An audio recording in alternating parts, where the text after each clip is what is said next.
हाय आपणଙ୍କ घरे बढिला छुआ अछंती कि चलंतु आज बढिला छुआंकर ग्रोथ पई गोटे बहुत न्यूट्रिशियस गाजर हलवा प्रस्तुत करिबा। एटा को मु आपणकर हेल्थ मीटर रे 5 रु 2 देबी जदि आपण एथरे चीनी ऐड करचंती, किंतु जदि आपण चीनी मिसेइबेनी और लाल गाजर रे करिवे जोटा कि एमिति भी मिठा ताले आर हेल्थ मीटर रे रेटिंग 4। एबे देखिबा मु आपे कोन कोन नेची। आपे मु नेची चीनी, खुआ, घिओ, आलमंड, काजू आउ एतिकी जिनस मध्यरे आपण जो खुआ दउचंती घिओ दउचंती सेगुड़िक मध्य न्यूट्रिशन रे बहुत हेल्प करिवो। और ऑब्वियसली गाजर एठी मु 2 केजी गाजर नेची। आपण माने जानिथिबे हमर गाजर रे बीटा कैरोटीन थाए, जो बीटा कैरोटीन कि हमर आई हेल्थ, हमर स्किन, हमर हेयर पई और हार्ट हेल्थ पई बहुत हेल्दी। एठी मु नेची 1.5 लिटर क्षीर आउ आरंभ करिबा प्रस्तुति। घिओ गरम करदबा, घिओ अधा नबा एठी गरम करि सारला परे घिओ सेथरे आमे जो ड्राई फ्रूट रखीचे काजू और आलमंड ताको टिके भाजी दबा, बहुत सुंदर बास्ना आसीबो।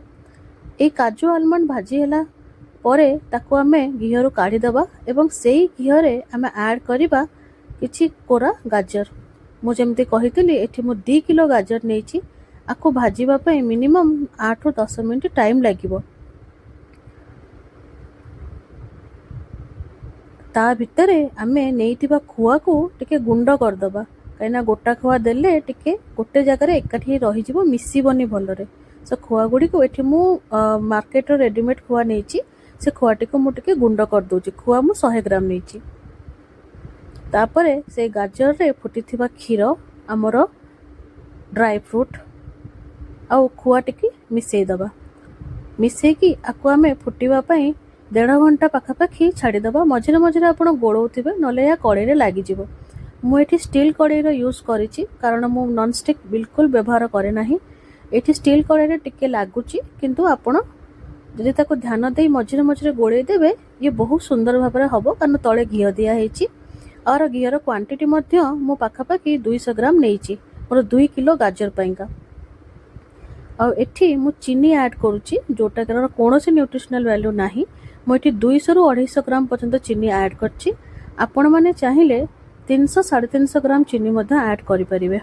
चीनी टिके बेसी देले निश्चिंत भाव में गाजर हलवार टेस्ट बेसी भल हम, कहीं चीनीटा जिते मेल्ट हम गाजरटा को से सॉफ्ट करिवो। आउ क्षीर चीनी मिसिकी गोटे बढ़िया राबिड़ी टेस्ट आपन को दबो। किंतु मु टिके चीनी आम परिवार रे कम खाऊ, सेति मु टिके चीनी कम व्यवहार करिछि। एबे ताको आमे पुणी गोळेबा, गोळे आमे ताको पाखापाखि 1.5 घंटा फुटेबा। एबे आपण देखंतु घिओ गुड़िक केमती ओपेरे आसिकी भासुची एवं आपणकर 1.5 लिटर क्षीर पाखापाखि मरी आसिलाणी। आउ एठी गाजर मध्य बहुत भल भाबरे नरम हो जाइछि। आ मझिरे मु कोन 4 ରୁ 5टी गुजराती नहीं ताको गुंड करिकी सेतिरे देइछि। गुजराती आपणकर फ्लेवर बहुत बढ़ाई दबो। आपरे पाखापाखि 1.5 ରୁ 2 घंटा फुटिला परे चलंतु देखिबा आम गाजर हलवा केते सुंदर भाबरे प्रस्तुत हो जाइछि। ऊपरे मु टिके खुआ आ टिके एक्स्ट्रा घिओ देइछि। चैनल टी भल लागिले निहाती सब्सक्राइब करिवे। Thank you.